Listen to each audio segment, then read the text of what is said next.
Welcome everyone. Today we'll talk about solicitation of bids and proposal. We will discuss this presentations of bids and proposal with the help of an example so that the audience of this videos are able to comprehend as to what we are talking about it.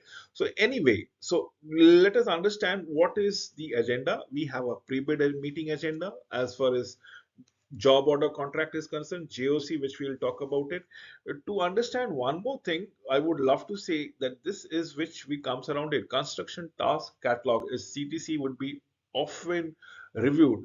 Job order contract is JOC. Now, this is the job that is being solicited for, or bids have been announced around, or bids have been submitted. So we talk about a job order contract history, the overview, the process, the solicitation details, and the construction tasks catalog thereby. This is what we will be talking about, discussing around. So typically JOC, why they have been utilized for renovation works, for repair works, for straightforward work, or to initiate a project for the first time in the first place, right? This is where we need to understand, where we have to have a dedicated staff, dedicated people, dedicated technically qualified persons to manage the job order contract. Statistically speaking, there are more than 110 millions of job been ordered, work been ordered on approximately a year, wherein there are 5,500, more than 5,500 individual job orders. Average job order ticket price is approximately $50,000 per se. So, job order contract is nothing but an umbrella contract. Remember, this is very important because this is part one and this is part two. Please understand, in the part one, it is the owner who advertises the job order contract. The contractors are subsequently submitting their offers, their proposal thereby. Wherein in the part two, the owners would be awarding the umbrella job order contract to somebody, to one of the vendors. There might be, the vendors can be plentiful. It can be one, two, three, four, or there might be number of jobs can be fragmented into one, two, three, four, or there can be projects that can be assigned, and each vendors would be assigned to a certain product. So owner of project A, B, C, and the subcontracting opportunities arrive. What has been subcontracted, even the person who have been contracted for might issue subcontracting licenses to his or her suppliers or vendors per se. So why JOC, or job order contract for the contractor? Because good work should be rewarded with more responsibility, more assignment, more profitability.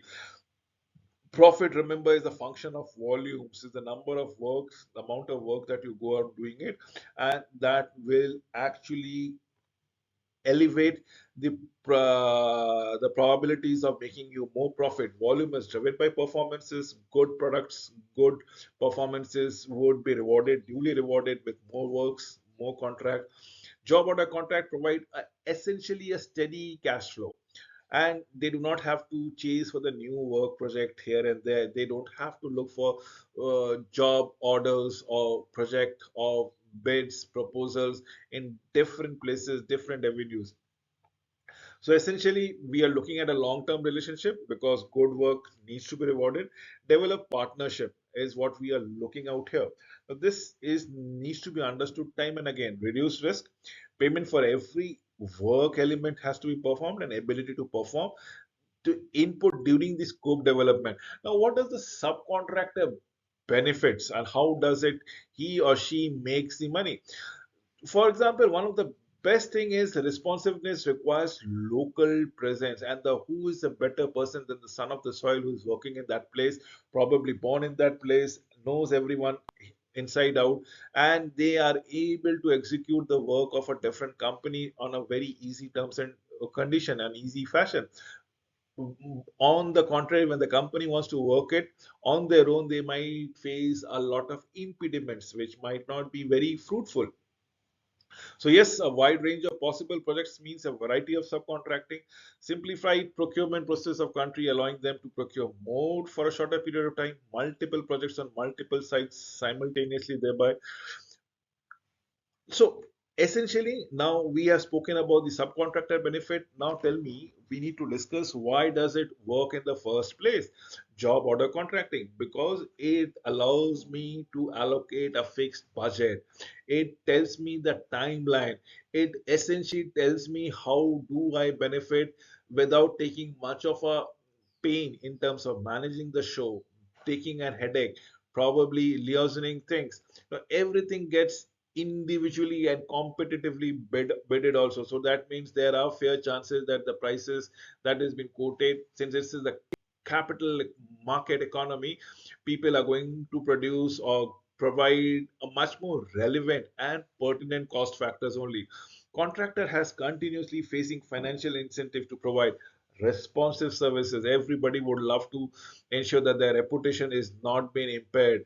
They are going to give their best performances on the hope that repeated job orders and will be provided to them, and probably their reputation will not be indented. Probably the fact that means not only the same company but different companies will also approach for similar kind of work with them.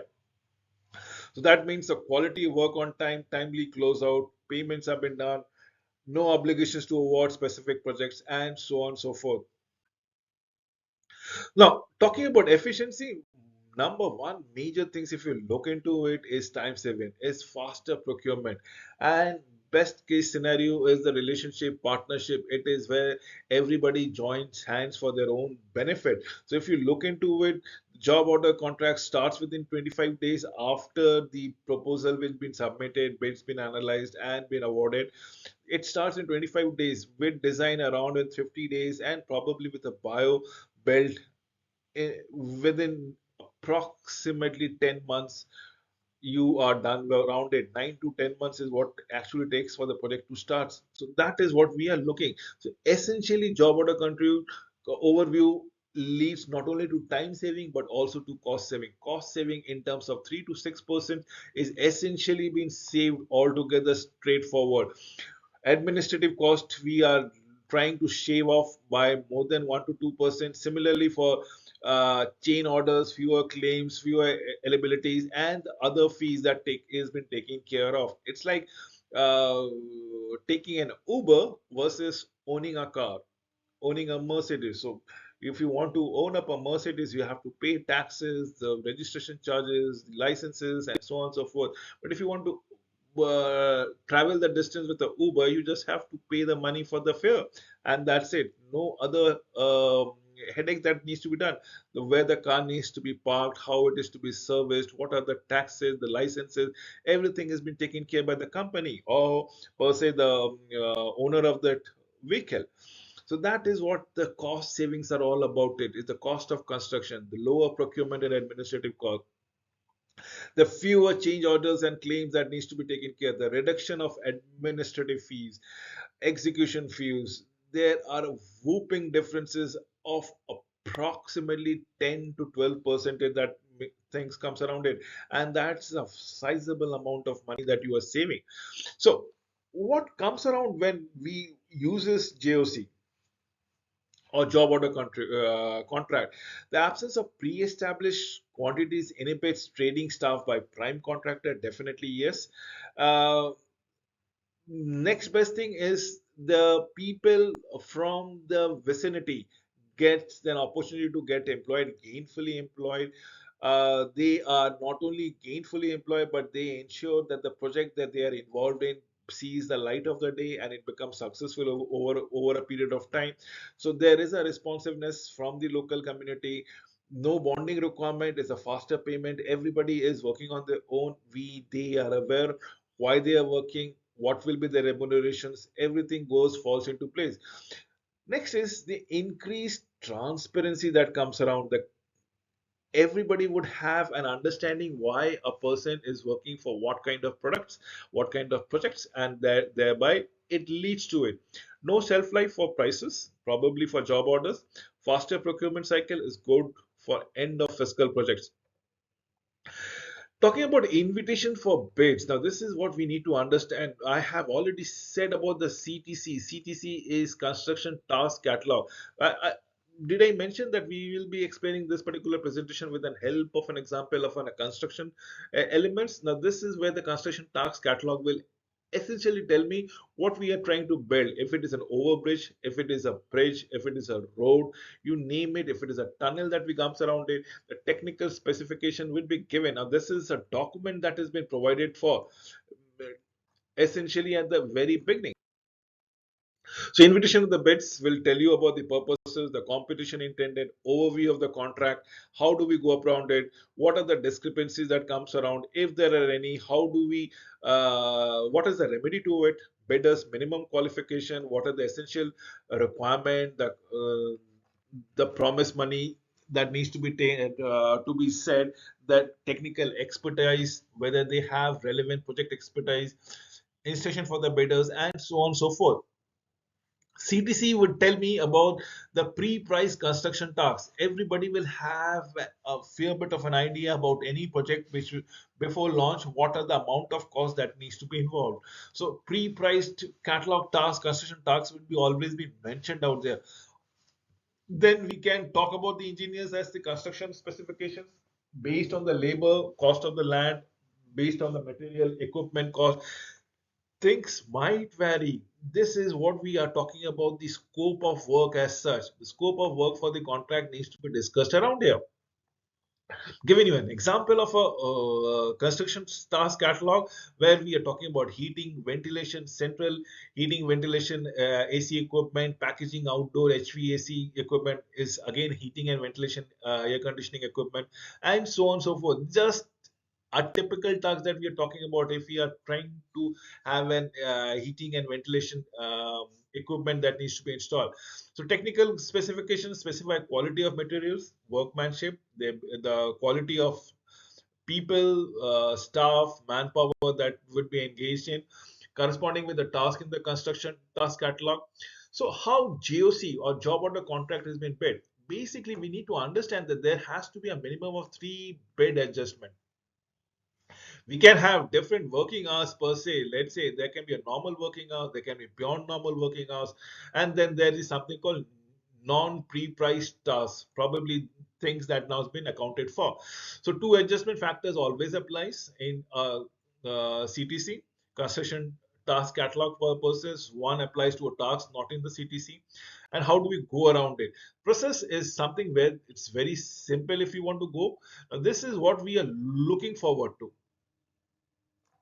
First and foremost, we have a fair bit of an idea what kind of amount of project that we are looking into. So we have a joint scope meeting with the vendors, with the persons who wants to project for the opt for the job order contracting. Request for proposal RFP has been given. Once this has been done, the proposal development comes forward from the other end. Then the proposal has been reviewed, what was essentially planned and what has been submitted, what are the differences and how they are going to justify. Once this has been discussed around, understood, and things have been ironed out, you issue job orders. The moment the job order has been issued, people start working around it. So we have the joint scope meeting with the county, contractor, others. Detailed scopes needs to be discussed. The county issues a request for proposals, the typical dates from RFP, the issuance of job order, the total goal time probably is also been mentioned as on when on basis.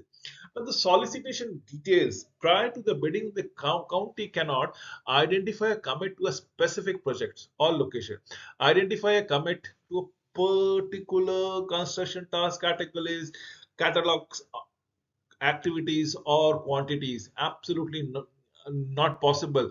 So need to fix it up. So avoid more than one, probably 3 job order contracts. You can segregate those job order contracts in a different part. I have already said it can be made on a phase fashion, it can be made on a project fashion, it can be made on a functional basis. So based on the term of a year, option terms for a year, 1 year each, which needs to be renewed. Minimum contract value needs to be around $25,000, include a minimum qualification. So solicitation details is differing site condition or change in scope. Definitely yes. Every time you might be building a road, you might be building an HVAC equipment, installing it, but in a different conditions, and every condition changes and they are not identical. That means the cost is going to change. So we need to talk about the price from the CTC, supplemental job orders, non-negotiated change orders as on when on basis. Now, if we have to do about it, if we need to say about the solicitation details, we need to mention this. Then there is something called liquidated damages on a job order, by job order, in place in case uh, something which was not unplanned, not planned, actually happened, occurs. How do we go around it with the damages, the sliding scale basis? How do we come across with it? So non-pre-price task is all about the three codes that a person needs to have from the vendor's letterhead, from the vendor's official documents. Justification for three codes. Contractors is to be paid the amount is the following formula. Now, what are the formula? In first thing is an hourly rates, number of hours, man hours, machine hours that goes around it, or the equipment cost as on when on basis, and the last would be the smaller independent codes for the individual requirements. So essentially, total cost of self-performed work is A plus B plus C plus the NPP. Non-pre-price task is all about it. Now, these are three codes that needs to be discussed as on when on basis. Now, what is the adjustment factors? First is the recommended factors, which I believe so is the historical data, project data, as in we have a fair bit of an idea what kind of project would be costing and what kind of places, given the market scenario, the living standard, the cost involved into it. So select the completed project you know of and probably escalate, or should I say adjust the prices accordingly. Price project from definitely from the catalog. The construction task catalog will also give you the price project. Add an overhead to it, add your profitability to it, and calculate the adjustment. Alternatively, you can create a representative projects. Now, this is where you don't have a reference point, but probably create a scope of work as what can be done. Project the price from CTC, add an overview, profit, and probably things are same. I'm giving you a sample of a project which can be about a multi-utility unit renovations. It is all about doors and hardwares, interior lighting, plumbing fixtures, and replacing boilers. You have the building and you need to fit in with the requirements so that it becomes more livable, adjustable, and probably much more fit for uh, human usages, in terms of plumbing, in terms of boilers, in terms of heating and ventilation equipment, interior lighting, and so on and so forth. Remember, things need to be done only in the normal working hours only, and that's been given. So one price proposal that comes around here is something which has been similarly. People might quote you from one way or the other things as on when on basis.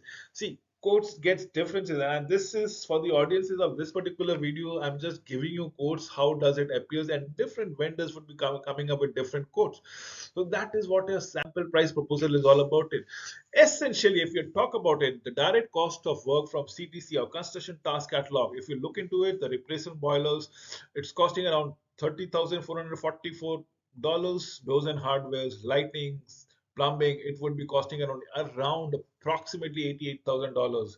On the other hand, if you have direct cost from the quotes and estimates, so this is where the company works around it as far as CTC is concerned, construction task catalog, it is 88,000.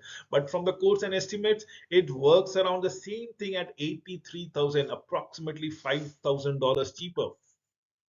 So bid consideration, contractors should expect to prepare incidental drawing, incidental sketches from some project and understand, justify, mention, state the calculation thereby, explain the detail of the work, prepare proposal for same project that may be cancelled, margins that needs to be decided upon on the construction task catalog, and how does it varies per se, maintain a fully functional office, maintain a fully functional staff per se.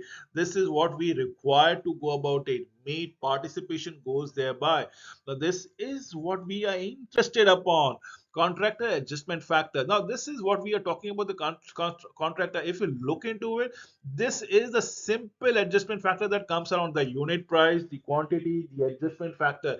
They need to be multiplied for a task and then needs to be added up for each individual task to determine the winning bidders, to understand the individual job orders thereby. This will give you an excellent adjustment factor. And why does adjustment factors matter? One thing needs to be understood: because of the agreement date that comes works upon it, it needs to be an average about excuse me, average about approximately the cost of living standards out there, calculation based on the county contractor agreement, normal working hours, how does it goes around it, other than normal working hours, what goes around it, non pre-priced adjustment is very important, things that has not been accounted for, how does it been adjusted for. So risk of low adjustment factors, why? Because then it becomes very much unviable for the contractor to execute, and even if the contractor executes, will not be looking for a long-term relationship with your company for per se. So that is what the risk of low adjustment factor is all about it, leading to arguments in proposal review, unsupportable stuff, exaggerate quantities leads to delays in job order deployment, takes longer to review product, and believe me or not, there are no second chance to improve margin. So it is always better to have a high adjustment factor. This becomes a win-win factor not only for the county, but the company, all the vendors, the suppliers, and so on and so forth. With this, I come to an end of this presentation. Thank you for watching this video minutely.